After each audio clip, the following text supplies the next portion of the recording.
ये ज़ाब्ते, उनके ये ज़ाब्ते, उनके ये ज़ाब्ते, उनके ये ज़ाब्ते। औज़ु बिल्लाहि मिनश शैतानिर रजीम, बिस्मिल्लाहिर रहमानिर रहीम, अल्हम्दुलिल्लाहि रब्बिल आलमीन, वस्सलातु वस्सलामु अला अशरफिल अंबिया वल मुरसलीन व अला आलिहि ताहिरीन व असहाबि राशिदीन, सलामुल्लाहि अलैहिम कसीरन कसीरन कसीरन इला यौमिद्दीन। आज आप देख रहे हैं कि हम GPO चौक में इकट्ठे हुए हैं और आज मैं देख रहा हूँ और आप लोग भी ये कैमरे के थ्रू देख सकते हैं कि यहाँ पे बरेश इंसान और बुज़ुर्ग इंसान यहाँ खड़े हैं और यहाँ पे दिहाड़ी तबका मज़दूर खड़े हैं। तो वो क्यों खड़े हैं, उसकी वजह क्या है, आज इनको क्यों ज़रूरत पेश आई कि आज ये अपने हाथों में तख्तियाँ उठाए हुए एहतजाज की और GPO चौक में खड़े हैं। उसकी वजह सिर्फ यही है कि हमेशा की तरह कानून नाफिज करने वाले इदारों ने जालिम का साथ दिया और मज़लूम की हौसला शिकनी की।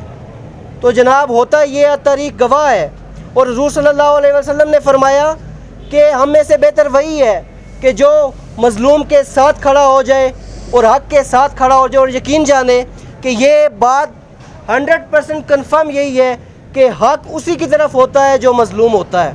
तो अब ये केस अब्बासी कॉलोनी का, इस केस का आगाज़ 2018 में हुआ कि जब हमारे भाई ने एक लाहौर हाई कोर्ट के अंदर एक दस्तावेज़ दी और इन्होंने एप्लीकेशन दायर की कि जनाब the competent authority has been please to withdraw the ban impose by notification of even number dated and this and that. इसका सिंपली मतलब क्या है? इसका सिंपली मतलब ये है कि मरी के अंदर, तहसील मरी के अंदर जंगलात को काटा नहीं जा सकता, दरख्तों को काटा नहीं जा सकता, यहाँ पे इलीगल कंस्ट्रक्शन नहीं की जा सकती है। तो इन भाइयों ने जब हाई कोर्ट के अंदर अपील दायर की, इस अपील के सिर्फ 13 दिन के बाद वहाँ पे जो लोग कंस्ट्रक्शन कर रहे थे उसमें राजा हनीफ साहब और उनकी तमाम फैमिली शामिल है जो MNA सदाकत अली अब्बासी साहब के ससुर हैं।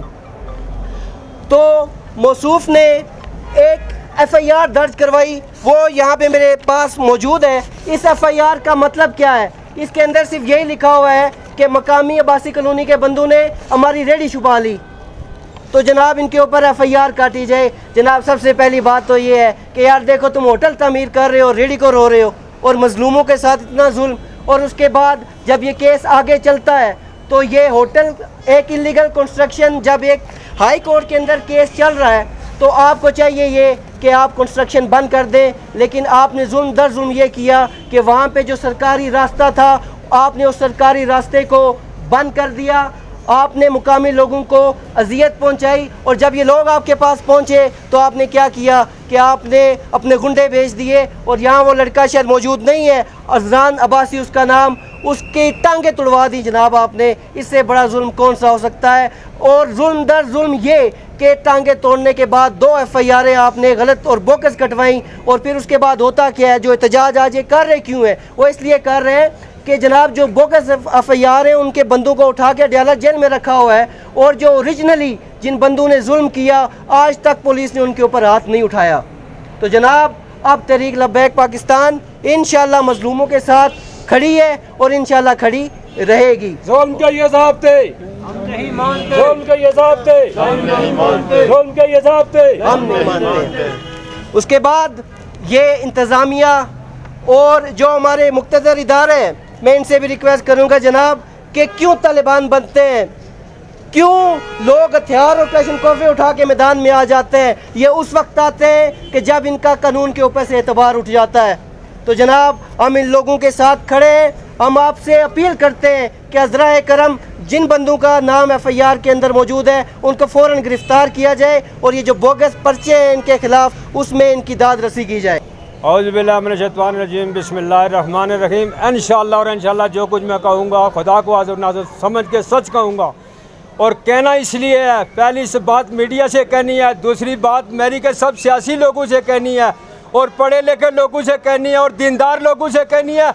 हमारा मक्कोफा के मौके पे देखा जाए अब्बासी कॉलोनी में अगर हम गलत हैं तो हमें वहाँ से उठा के बाहर फेंक दिया जाए। अगर हमारे साथ नाइंसाफ़ी हो रही है तो कम से कम मरी के अब्बासियों गरीबों का साथ दो, अमीरों का साथ नहीं दो। मैं ये बात कहना चाहता हूँ कि मैं इंशाल्लाह पीटीआई का आदमी हूँ और बाखुदा पीटीआई को वोट दिया। और वोट देने की सबसे बड़ी गलती मैंने अपनी 63 साल ज़िंदगी में ये की है कि मैंने पीटीआई को वोट दिया। जिस पीटीआई के हवाले से ना थानेदार से अंत है, ना अफसर से अंत है, ना एसपी से अंत है, ना डॉक्टर से अंत है, ना दुकानदार से अंत है, ना महकमा जंगलात से अंत है, ना महकमा डब्ल्यू से अंत है, ना कमेटी से अंत है, ना महकमा माल से अंत है। वो आदमी पैसे लगा के हमें 2 माह से रुला रहा है। हमारे बच्चों को उसने पामाल किया हुआ है। हमारे इंसाफ दिलाया जाए। मैं अपना इंसाफ इमरान खान वज़ीर आज़म से कहता हूँ, तुम किधर थे? तुम कह रहे थे से इंसाफ देंगे। वो जालिम, तूने तो हमसे रोटी छीन ली, तूने तो हमसे मकान छीन लिए। मैं चीफ ऑफ आर्मी स्टाफ से अपील करता हूँ कि आग से जलाए फौज, पानी से बचाए फौज, गिरने से बचाए फौज, जांच से बचाए फौज। वह इन जालिमों से कौन बचाए? जो जालिम इस मरी में कब्जा माफिया के बैनुल-अक़वामी लीडर हैं, उनसे कौन बचाए? लिहाजा मेरी ये अपील है, मैं दर्दनाक अपील करता हूँ।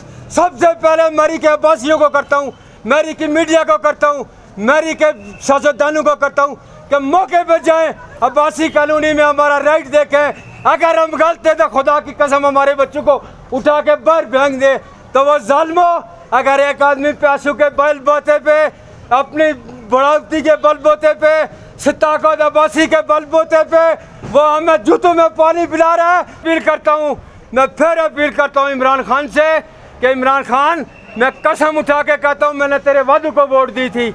मैं सदाकत को नहीं जानता था, मैंने तेरे वादों को वोट दी थी और तेरे वादे झूठे हैं। तुम अंदर और कहते हो, तेरी इंतजामिया और करती है। मुझे 2 महीने तक रुलाया गया। और इसके बाद मैं एक अब्बासियों को कहता हूँ, मीडिया को कहता हूँ, अगर मेरा कोई बंदा नुकसान हुआ, एएसपी और हनीफ अब्बासी और अरसान अब्बासी इसके जिम्मेदार होंगे। जनाब, गुजारिश ये है कि इस वक्त मुल्क की सूरत हाल क्या है, तवज्जो चाहिए होगी कि इस वक्त मुल्क की सूरत हाल क्या है। देखिए, अराजी सेंटर में आज पोजीशन ये है कि आप हेल्पलाइन पे फ़ोन करेंगे। आपने हेल्पलाइन पे फ़ोन करने के बाद अपने फ़र्द के लिए, ये आम आदमी का मसला है, सिर्फ अब्बासी कॉलोनी का मसला नहीं है। अब्बासी कॉलोनी के और भी मसाइल हैं, लेकिन व्हाट इज़ गोइंग ऑन हो ये रहा है कि आप फ़ोन करके टाइम लिया हुआ होगा तो फिर आपके लिए वो जो फ़र्द है उसकी अगर फ़ी 500 है तो वो 500 होगी, वरना आप वो एक्सप्रेस कहेंगे और एक्सप्रेस कहने के बाद आपको 2000 रुपया वहाँ पे उस फ़र्द की फ़ी जमा करवानी है। रीज़न क्या है कि हमें अगर अपनी जायदाद का फ़र्द ज़मानत के लिए चाहिए, रिकॉर्ड के लिए चाहिए, किसी ज़रूरी मकसद के लिए चाहिए, तो वो उसकी एक्सप्रेस की फ़ी जो है वो हम 4 गुना मल्टीप्लाई करके देंगे। मल्टीप्लाई करके देंगे तो रेवेन्यू अगर जनरेट होगा, कोई अगर ये कहे कि वो कौमी ख़जाने में जाएगा, तो उसके नताइज क्या हैं। हमें ये कहा गया था इलेक्शन मुहिम के दौरान, ये बात दीगर है कि आज my self candidate for provincial, मैं आपके खिलाफ कंटेस्ट कर रहा था, लेकिन बात यह है कि हमारी आवाम को ये कहा गया था, आम वोटर को ये कहा गया था, पब्लिक को ये कहा गया था कि बैरूने मुल्क से पाकिस्तानियों तुम्हारे पास लोग नौकरी करने आएंगे।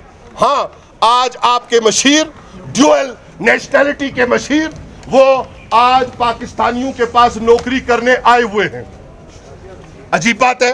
अगर आपको मेरी बात समझ आई हो कि वो नौकरी करने आए हुए, यानी आप पर जो पॉलिसी मेकर इक़्तिदार कर रहे हैं वो बैरूनी मुमालिक से आपके उस पैसे से जो आप 500 की जगह 2000 दे रहे हैं, उससे नौकरी करने आए हुए। अगली बात मैं कंक्लूड करूंगा तो आपको मेरी बात की समझ आएगी। आपने अब 35 रुपए बिल में जो पीटीवी के ऐड होने थे, उसकी जगह इन गरीब बाबा ने, जिन्होंने इनको मुझसे अच्छे कपड़े पहनने चाहिए इसलिए कि ये बुजुर्ग हैं, मुझे इनके लिए तमाम करना चाहिए। मैं एक मिसाल दे रहा हूं, आप ये ना समझिएगा कि मुझे नॉमिनेट कर रहा है, एक मिसाल दे रहा हूं। तो इन्हें ज्यादा अच्छे कपड़े पहनने चाहिए, लेकिन कैसे?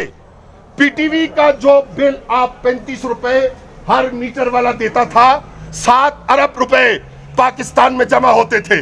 अब आपको हर सूरत 100 देने हैं, उसमें 100 जमा होके आएगा, और वो जो 100 जमा होके आएगा उस 100 के हिसाब से वो जो रेवेन्यू जमा होगा वो 23 से 24 अरब, यानी चौथाई अरब, 25 अरब रुपए के करीब वो जमा होंगे। अब वो 25 अरब रुपए कहां जाएंगे? वो 25 अरब रुपए वो वसाइल इस्तेमाल होंगे इंतजामी ओहदों के लिए, और उन इंतजामी ओहदों पर बराज जमान, मेरा सवाल ये नहीं है कि आपने FIR अब्बासी मोहल्ला की काटी या नहीं काटी, मेरा सवाल ये नहीं है कि आपने ये किया या वो किया। हमने तो ये बात रिकॉर्ड पे ईद के दूसरे दिन जब SP सदर प्रिसाइड कर रहे थे, मकामी इंतजामिया सारी मौजूद थी। मैं यहाँ एक्सेप्शनल केस अर्ज करूंगा कि हाँ, किसी को पसंद आए ना आए, किसी की ठेकेदारी को अच्छा लगे या ना लगे, लेकिन मौजूदा असिस्टेंट कमिश्नर एक रियासत के हक में, आवाम के हक में और कौमी एतबार से एक अच्छा काम करने वाला शख्स है। लेकिन अदरवाइज सारी इंतजामिया मौजूद थी। मैंने तो वहां ऑन रिकॉर्ड कहा था कि अब्बासी मोहल्ले का कजिया इसको सॉल्व होना चाहिए, और मुख्तलिफ पॉलिटिकल जो लोग हैं उनकी खिदमत में इलाग इलाग हमने ये बात रखी, खुद बरसरे इक़्तिदार जमात के लोगों के सामने ये बात रखी कि आपको इस सारे कजिए को बैठकर हल करना चाहिए। लेकिन अफसोस की बात कि वो बैठ के तो हल ना हुआ। लेकिन खानका नशीन पीटीवी के लिए 100 रुपए देगा, मदरसा पीटीवी के लिए 100 रुपए देगा, और मस्जिद पीटीवी के लिए 100 रुपए देगी, और आम आदमी पीटीवी देखे ना देखे वो 100 रुपया देगा। 25 अरब रुपया जमा होगा। उन वसाइल का हम करेंगे क्या? उन वसाइल को हम इंतजामी ओहदों पर बराजमान लोगों पर खर्च करेंगे, और वो क्या करेंगे? वो मनशियात फरोशों की सरपरस्ती करेंगे। मेरा सवाल ये नहीं है कि आपने ये FIR, आपके FIR नहीं काटते ना काटे, इनसे इंसाफ नहीं करते ना करे, प्राइवेट इस्तगासा की तरीका मौजूद है। मैं प्रैक्टिसिंग लॉयर तो नहीं, लेकिन मुझे जरूरत पड़ती है तो मैं अदालत से इजाजत लेके बात करता हूं। मैं गुजारिश करूं आपसे कि आप हजरात जानते हैं कि मैंने तो हाई कोर्ट तक, जो आपके टोपा में कुंडे लगाकर बिजली इस्तेमाल की गई थी, गवर्नर पंजाब को मेहमान खुसूसी बुलाकर मैंने तो उसमें भी सेशन कोर्ट में और हाई कोर्ट में खुद असालतन प्लीड किया और FIR के लिए रिक्वेस्ट की। Now I have to go for supreme court of Pakistan. लेकिन अदलिया को सलाम, इंतजामिया के अच्छे अफसरों को जैसा मैंने गुजारिश की उनकी खिदमत में सलाम। लेकिन हो क्या रहा है? वो इंतजामी ओहदों पर बराजमान लोगों के लिए जो आपकी जेबों से 25 अरब, जो आपकी जेबों से फर्द के नाते अरबों खरबों रुपए पूरे पाकिस्तान में जमा हो रहे हैं, वो जिन पर खर्च होंगे वो मनशियात माफिया को प्रमोट करने के लिए खर्च होंगे। वो मनशियात माफिया को, वो मेरी नस्ल को, मेरे बच्चों को, मेरे पाकिस्तानियों को, वो जिन लोगों ने इधर ही रहना है, जिन्होंने किसी फ्रांस नहीं भागना, जिन्होंने किसी पेरिस को जाके तो सलामी नहीं देनी, जिन्होंने किसी यूरोप की जमीन को नहीं चाटना, उनके बच्चों के लिए मनशियात को फरोग देने के लिए वो अरबों खरबों रुपए इस्तेमाल होंगे।